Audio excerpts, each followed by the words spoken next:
Hey everybody, welcome back. Another episode of Down with Doug. This episode we're going to be doing a coolant change on my 2005 Lexus LS430. This is new to me and I can't really find a good video on it, so we're just going to tear into it and see what we come across. Some of the videos out there just do a drain and fill. I really like to drain the block if possible. I know there are drains on this block. I'm just not sure how to access them. So we're going to be learning this one a little bit together. I'm just taking off all my plastic covers just to see what's underneath of them.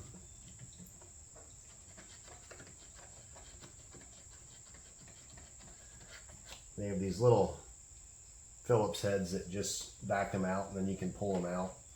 You got to be careful because if you're pushing down on them, they won't come out. I know this one definitely has to come off because the radiator cap sits underneath of it. That's where the coolant expansion tank is as well.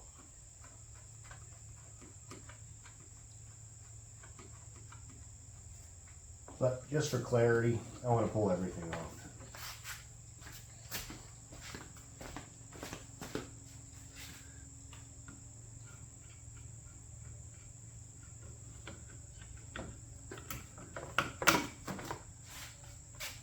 Just going to leave the tabs inside of it. Same on this side. I don't think it necessarily needs to be done. But I'm just going to take the little extra bit of room to look down and see where these blocked coolant drains are. I believe there's one on each side of this engine, if what I'm reading is correct.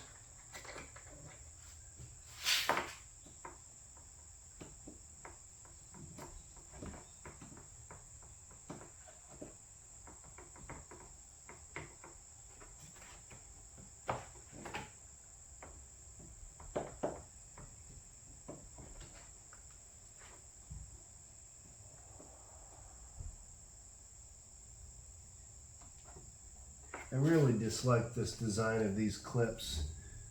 The ones on my 4Runner, you just push them in and they come loose. I might actually get some of them to put on this because these don't always unthread.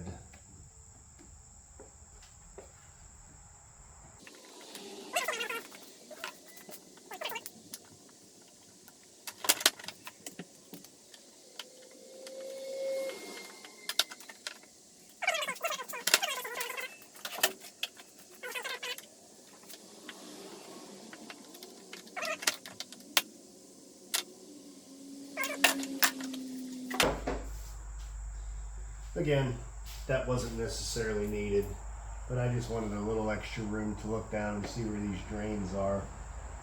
They're fairly low, and I have a feeling I'm going to have to take the wheels off and the fender liners to get to them. Because I see nothing. I've seen some random pictures of them on the internet, but it doesn't actually show them other than an up-close view. Alright, I found my coolant drains for the block. I'm going to try to get them on video so you can see what's going on. I don't know if it has to be done, but I'm going to remove this entire panel just to get my hands up in there a little easier because they actually sit right up in there. The drain line for the radiator is right here. There's a little petcock that sits up in there that you can access just by opening the flap to get to the oil filter. But like I said, I'm going to take this whole thing off. Bear with me. It's a snug fit under here. I did find out that I had a rattle. Well, I knew I had a rattle, but I found the cause of it. Part of my heat shield by my cat rusted. Right there behind that oxygen sensor is the drain port. Try to get it, point at it with the flashlight. Right where the flashlight's pointing, that is for the passenger side. There is a 10 millimeter, and then the driver's side is in the identical spot, just so I don't have to climb all the way over there. Take my word for it. So I'm going to take this under tray off just to see if it's a little easier accessing it. They're all just 10 millimeter bolts, or you can use a Phillips. They just come right out. But just to make it easier, I'm going to put my ratchet on it and just zip them all out. I'll be back with you once I get this tray undone. There had to have been about 17 bolts holding that under tray in place. But here with it off, you have a better view of the petcock to change or drain the radiator. So I'm going to start with this, but it's always good before you open this up to take the radiator cap off, which involves a little more work. So let's go back up top.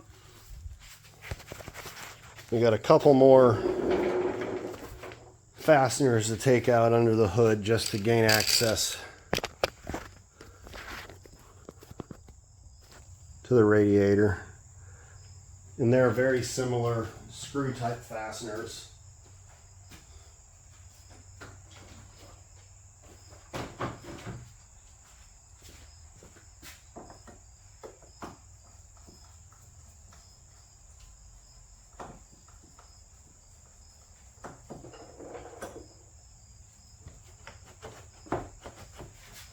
I think it's just these two. This is my first time doing this on this car, so we're learning together. That's it.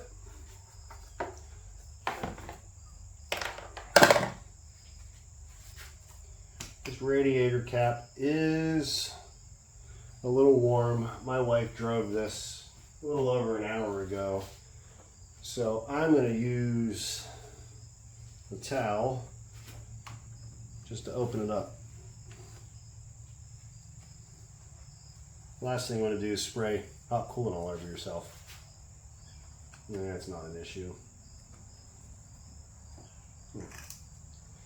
So here's our coolant expansion tank. So what I'm going to do is go underneath and drain this out, and then I'll try to get a video of draining the block. It's going to be really hard to see, but I'll see if I can rig something up underneath there so you can see it on video. Here we are back at the car. Just going to show you draining the radiator out. I just recently did this today on my 4Runner, and that was a lot easier because it sat higher in the air. It says the capacity of this system is around 11 quarts. So we'll see what we get out of the radiator, and then we will go to the block.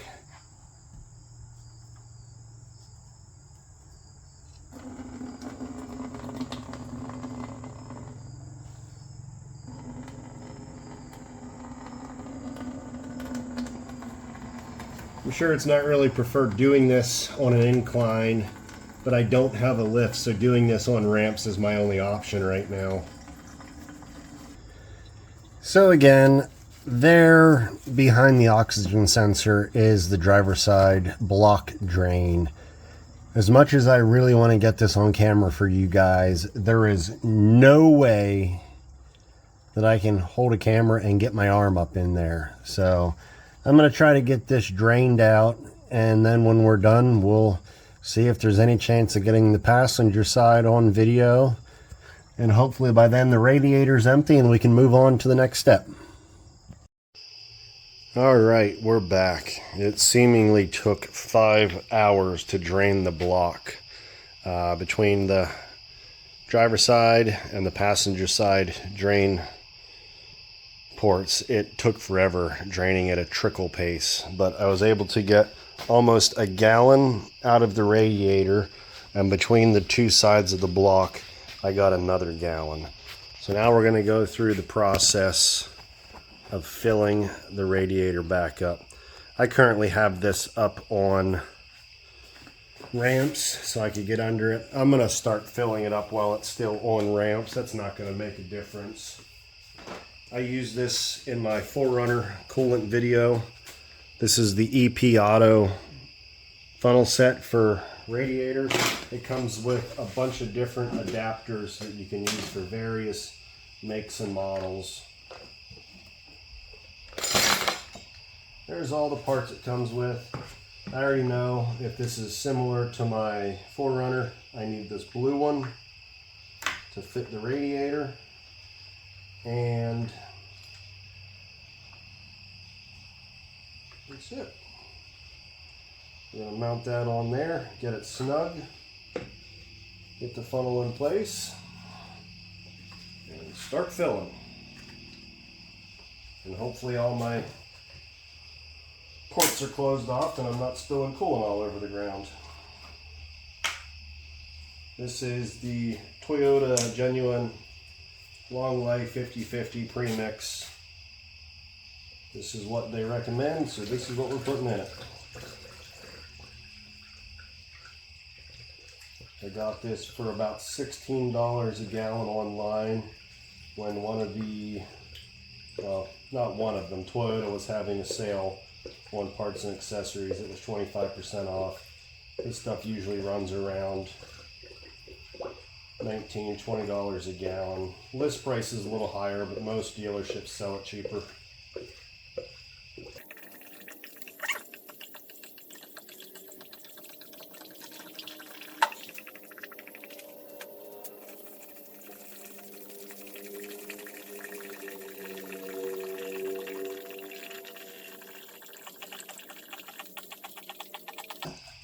Whatever doesn't end up going into the car will go into the overflow.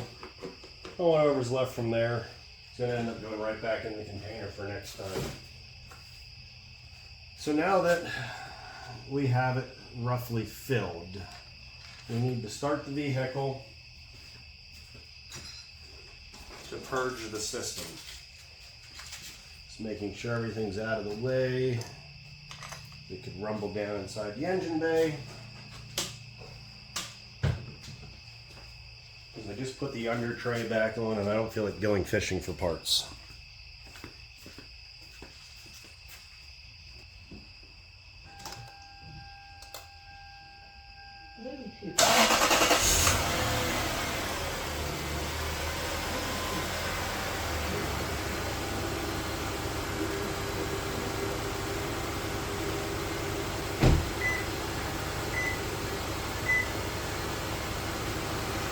And conveniently I'm doing this with the car nearly out of gas.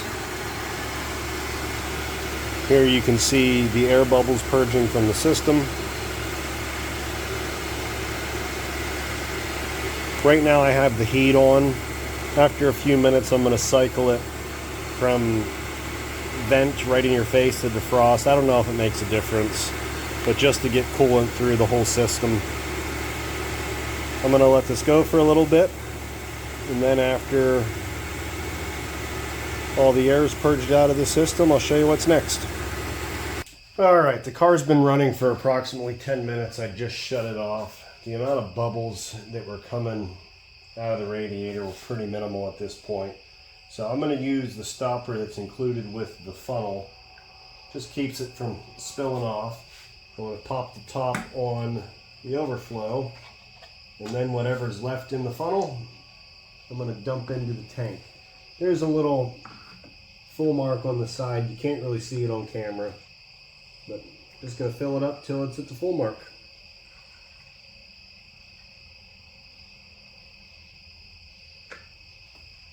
There's a little extra left over that I'm going to then just dump back into the jug.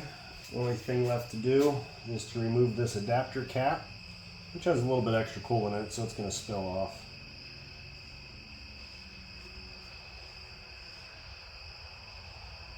We're going to replace our stock radiator cap.